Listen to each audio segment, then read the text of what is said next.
It shows you how unversed I am that I did not know this verse. Maybe you do. Quote, "Do not be unequally yoked with unbelievers. For what partnership has righteousness with lawlessness?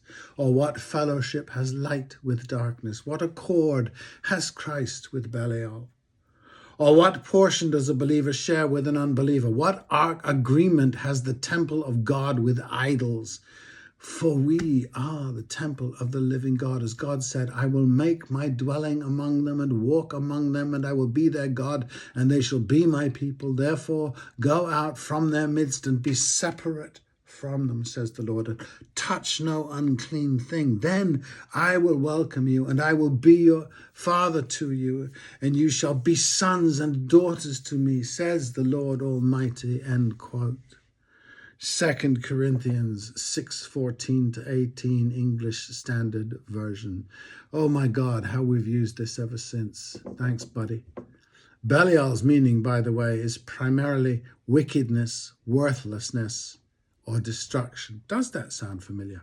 So, clarified, we know there are modifications, there are adaptations, but this seems core, this passage, to what we still hold dear about the other.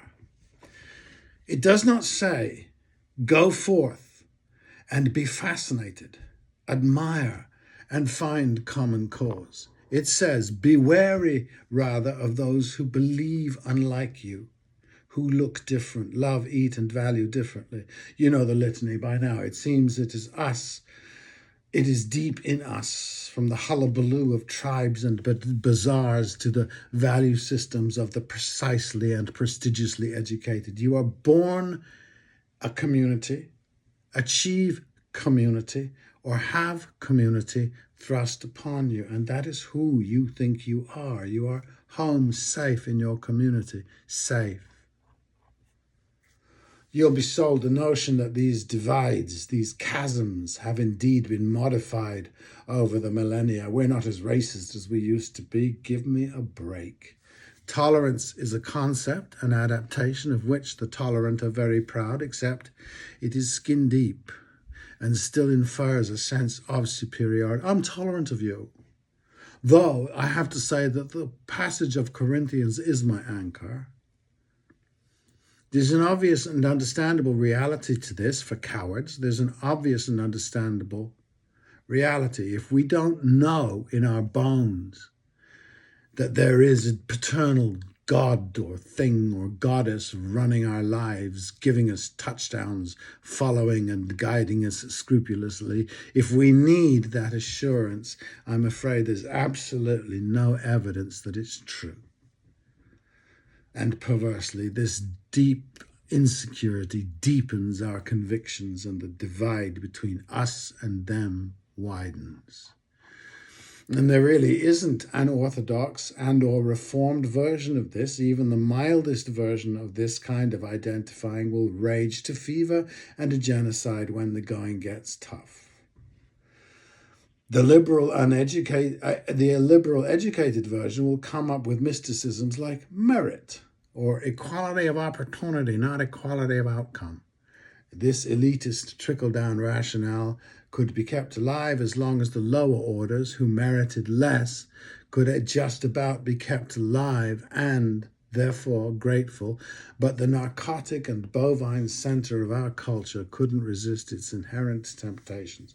We made a system that rewarded some the way Midas and Croesus made famous. The unmeriting lower orders are so marginalized because of the corruption of Corinthians and elitisms that violence will happen. Over and over and over and over again in history. If you occupy a country, if you come in with an apartheid system, they will revolt violently. It happens all the time. And because the tides of history can now be examined by more and more people, the justice of which probably dawned with the Peasants' Rebellion is now a demand, not an ask. Our most cherished myths define us. Our most important and dominant myths define our relative value. In these values, we are disgusting and pitiable. Lindsey Graham said yesterday, I feel good, we're killing the right people. Christian? This movement, no matter how articulate, is inarticulate. They are, to be nice, full of shit and delusion. Still powerful, our education system is geared that way. However, John Ball, in 1381, in the fields outside of London, said it simply and biblically, Adam digged and Eve span, who then is a gentleman, before they hanged, drew, and quartered him. The fuss and furore, the tutting about the internet comes from we know where, very Corinthian. The ones who believe what they read on the internet worship false idols. They are unequally yoked. Sounds very like the rumblings in the halls of power and monastery when some Marx suggested translating the Bible so anyone who could read it. One being John Ball, I guess, and he read that passage in that book. That a vapid Croesus like Zuckerberg became Croesus by way of Facebook, etc., is frankly our fault. The toxins were self-administered.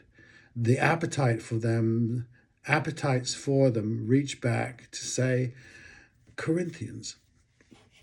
Our response to the fascism we don't approve of, opposed to the one we do, is easy. Belial. We are so comfy with that. It's so easy to just say they're evil, and then less easy to imagine our fascism is the right one. 1984 is much easier than Animal Farm. Saying Orwell is skewering communist Russia and not us, that Jesus is with us and Belial is a Rusky Chinese, makes me abandon you as hopeless. If you avoid the unequal yoke, the essential presumption of that Western civilization has distilled itself to, the future is going to be rough. Podcasters whining about Mamdani and his brothers and sisters across the universe, those calcified dinosaurs comparing him to Lenin and Fidel. Remember the differences if you can. Your enemies, the bull that unbalances, your yoke is brighter than you. She always was, but had not the language or the unions or the solidarity. Mamdani has no gunboats. He might be as persuasive as Fidel, but he doesn't need to be. Another change dinosaurs never get. Sometimes groupthink is good. It is democratic. The one that vomits back at Cuomo is not evidence of Mamdani. It is evidence of New York and its multitude of the unequally yoked. It's adults, it's prodigals who lost their latchkey and need no dad. Typical trope. Without Carmen Amaya, flamenco would not be the great international success it is today. Are you sure? Somebody else would have made that impression. A populist view that diminishes her not a whit. Even Nureyev would tell you classical ballet changed his life, not the other way around. The great arts allow these people to express themselves. We see that and appreciate it because of something in us. We make Carmen Amaya, not the other way around.